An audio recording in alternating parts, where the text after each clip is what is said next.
इस समय जो है, जो भारत की स्थिति है, वो एक चीज़ एकदम क्लियर है कि भारत किसी दबाव में नहीं है। भारत एक अपने आप में एक ऐसी शक्ति के रूप में है, वो एक ऐसे व्यक्ति के रूप में उसे अगर कल्पना करें कि मैं अब इतना शक्तिशाली हूँ कि मैं ये डिसाइड कर सकता हूँ मैंने दोस्ती तुम्हारे साथ रखनी है या मैंने दोस्ती तुम्हारे साथ रखनी है।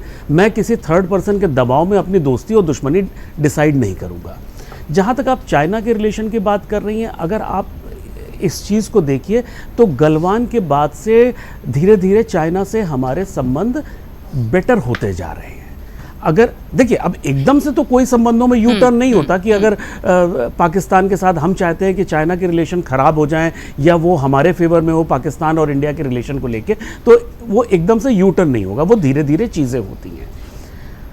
इसमें जो सबसे ज़्यादा जिस व्यक्ति को सबसे ज़्यादा परेशानी है, मैं देश नहीं कहूँगा व्यक्ति कहूँगा, वो है डोनाल्ड ट्रंप को। ट्रंप के साथ एक जो सबसे बड़ी समस्या ये है कि जिस तरह से एक विश्व की महाशक्ति के मुखिया को जिस तरह का धीर गंभीर होना चाहिए था, वो शायद उनमें नहीं आ पाया है। उसका शायद सबसे बड़ा कारण ये है कि वो एक राजनेता ना हो के एक व्यापारी हैं। वो व्यापार के दृष्टिकोण से देश को भी देखते हैं और व्यापार के दृष्टिकोण से अपने आप को भी देखते हैं। अगर जो पिछले दिनों जो एक डेवलपमेंट हो रहे हैं विश्व में, एकदम से जो अजीब, मतलब हम लोग जो डोनाल्ड ट्रंप की बातें जो हेडलाइन में बनती है उसको अगर बैकग्राउंड में देखा जाए तो कहीं ना कहीं बिजनेस आता है।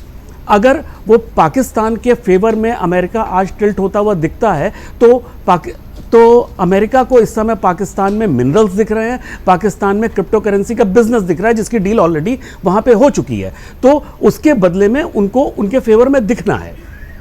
अगर वो रशिया और जेलेंस्की के मुद्दे पे अगर आप देखेंगे तो वहाँ पे उनको दिख रहा है कि वहाँ पे उनको मिनरल्स का जो है काम मिलना है, मिनरल्स हर जगह बाजार, यूक्रेन में उनको मिनरल्स का बाजार दिख रहा है। और साथ ही जो आगे चीज़ जिसको बहुत ज़्यादा अभी डिस्कशन नहीं हो रहा है कि ट्रंप की अपना खुद का जो इंटरेस्ट है वो रिकंस्ट्रक्शन बिजनेस में है। वहाँ पे जब वॉर के बाद रिकंस्ट्रक्शन का बिजनेस होगा तो उसमें जो ठेके मिलेंगे वो बहुत बड़े होंगे, तो वहाँ पे उनको इस तरह के बिजनेस इंटरेस्ट हैं।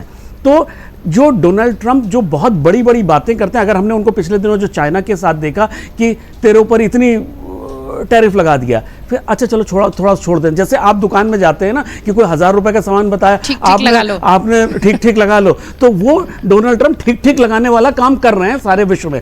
अभी आप देखिएगा जो इंडिया के ऊपर भी जिस तरह की धमकी दी जा रही है, अभी ठीक है वो ठीक लगाया जाएगा, ऐसा कुछ नहीं है।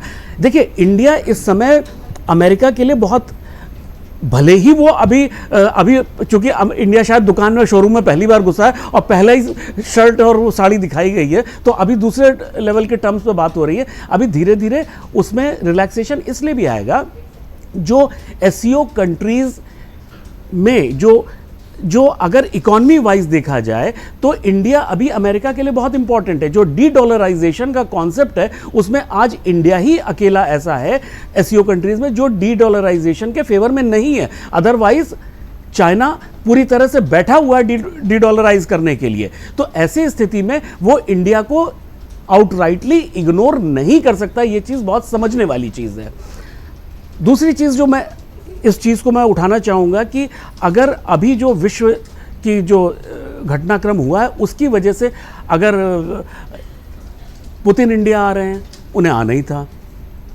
मोदी रशिया जा रहे हैं, चाइना जा रहे हैं, सॉरी, वो उनको जाना ही था। ये जो विश्व में जो स्थितियां बदली हैं इसकी वजह से ये एकदम से ये चीज़ें इंपॉर्टेंट हो गई। नहीं तो ये एक सामान्य घटनाक्रम होना था कि पुतिन ने आना था और मोदी ने जाना था। ये चूंकि डोनाल्ड ट्रंप ने विश्व को एकदम टैरिफ वॉर से एकदम डिस्टेबलाइज जो कर दिया है, उसकी वजह से ये सारी चीज़ें बहुत इंपॉर्टेंट हो गई। और इंडिया के लिए इस समय एससीओ, मैं ये बात बोलना चाहूँगा कि एससीओ बहुत इंपॉर्टेंट इसलिए है क्योंकि ये इकलौता ऐसा फ्रंट है जहाँ पे एंटी टेररिज्म मैकेनिज्म है, बाकी कहीं भी नहीं है। ना G20 में है, ना आसियान में, कहीं नहीं है। ब्रिक्स में चर्चा होती है पर एससीओ के अलावा और कहीं नहीं। तो इस वजह से इंडिया के लिए ये बहुत इंपॉर्टेंट है। और जिस तरह से इंडिया उसकी ऑलरेडी उसकी प्रिपरेशन कर रहा है, जिस तरह से राजनाथ सिंह जी का स्टैंड रहा है, उसको देखते हुए ये बहुत इंपॉर्टेंट है इस समय।